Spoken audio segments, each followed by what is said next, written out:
नमस्कार. आज मी करणार आहेत रव्याची टोस्ट, जे की आपण घरच्या घरी आणि घरच्या साहित्याने तयार करणार आहोत. तर यासाठी मी घेतलेला आहे 1 कप रवा. एका मिक्सरच्या भांड्यामध्ये 1 कप रवा टाकला आहे. 1/4 कप साखर ॲड करू आपण आणि 4 इलायची. या सगळ्यांना आपल्याला एक बारीक फाईन पावडर तयार करायचं आहे. आता इथे तुम्ही रवा कोणता पण घेऊ शकता, बारीक असला जाड असला तरी हरकत नाही, आणि त्याला आपल्याला नंतर ग्राइंडच करायचं आहे. त्यानंतर इथे एक बाउल घेतलं, त्यात हे सगळं मी आता पावडर टाकून देणार.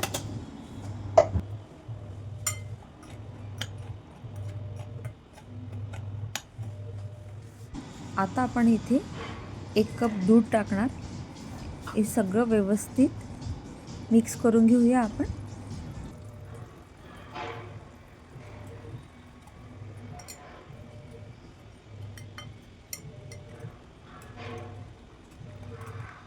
आता या मिश्रणाला आपण कमीत कमी अर्धा तास रेस्ट करायला ठेवूया. अर्धा तासानंतर रवा बघा व्यवस्थित सोक झालेला आहे आणि असं फुगून गेलेलं आहे. आता आपण याच्यामध्ये टाकूया 1/4 कप तेल.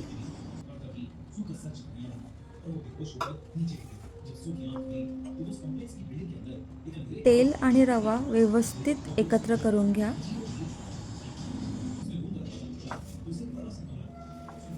आता इथे 2 चमचे मी टाकणार आहे दूध पावडर. अगदी भरून मी 2 स्पून घेतले आहे. दूध पावडर टाका. दूध पावडरने जो टेस्ट आहे तो खूप छान येतो. याला सुद्धा आपण मिक्स करून घेऊया.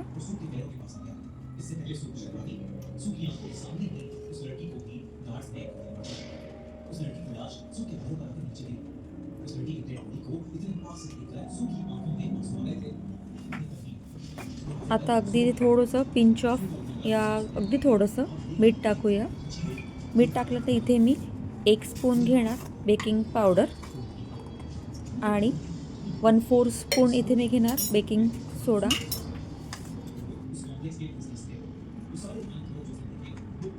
तर बेकिंग सोडा टाकल्यावर याला आपल्याला मिक्स करायचं आहे. खूप हलक्या हाताने, जास्त मिक्स करू नका, फक्त एकत्र सगळं मिक्स झालं पाहिजे बस.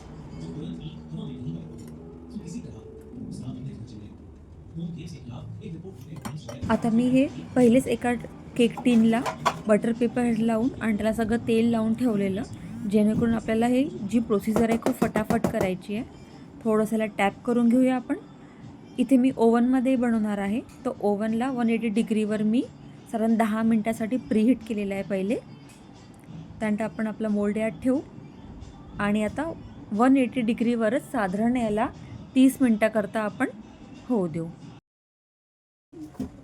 इथे 30 मिनटं झाले आहे. तर एकदा सगळ्यात पहिले आपण चेक करून घेऊया की आपला केक झाला आहे का रेडी.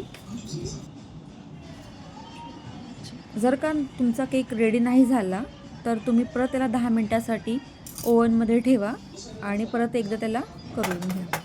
आता इथे केक पूर्णतः थंड होऊ द्या. थंड झाल्यानंतर आपण त्याला कापून घेऊया. तुम्ही इथे पाहू शकता किती छान आपला केक जो आहे असा फुगला आहे आणि व्यवस्थित शिजलासुद्धा आहे. आता तुम्ही याला असे काप कापून घ्या, जसे आपले टोस्ट असतो त्या प्रकारचे. अगदी 1-1 सेंटीमीटरच्या याच्यावर कट करायचं आहे.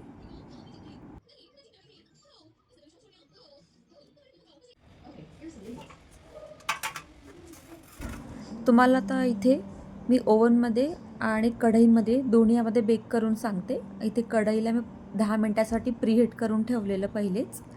आता लगेच याच्यामध्ये आपला जो एका प्लेट घेतली साधी स्टीलची, त्यात वाचलेले आपले केक ठेवला आणि याला 15 ते 20 मिनटासाठी बेक होऊ देऊ. इथे ओव्हन करता पण टेस्ट केलं आहे मी. 10 मिनटासाठी प्रीहीट केलेलं आहे आणि याला साधारण 10 ते 15 मिनटासाठी बेक होऊ देऊ. आता इथे 10 मिनटं झाले. आता केक एका बाजूने व्यवस्थित आपला झालेला आहे. आता याची आपल्याला साईड चेंज करायची आहे. हळूवार करून याला आता तुम्ही काढा आणि साईड चेंज करून घ्या आणि याला परत आपण साधारण 10 ते 15 मिनटासाठी परत याला होऊ देऊ. सेम प्रोसिजर ओव्हनमध्येही करायचं आहे. त्यालासुद्धा साईड चेंज करून परत 10 मिनटासाठी बेक करून घ्यायचं आहे आपल्याला. इथे सगळे टोस्ट आपले रेडी झाले आहे. अगदी क्रिस्पी आणि हाताने अगदी सहज तुटतील असे ते क्रिस्पी आहेत. तुम्ही नक्की एकदा घरी करून पहा. माझे चॅनल आवडल्यास तर प्लीज चॅनलला सबस्क्राईब करा. थँक्यू.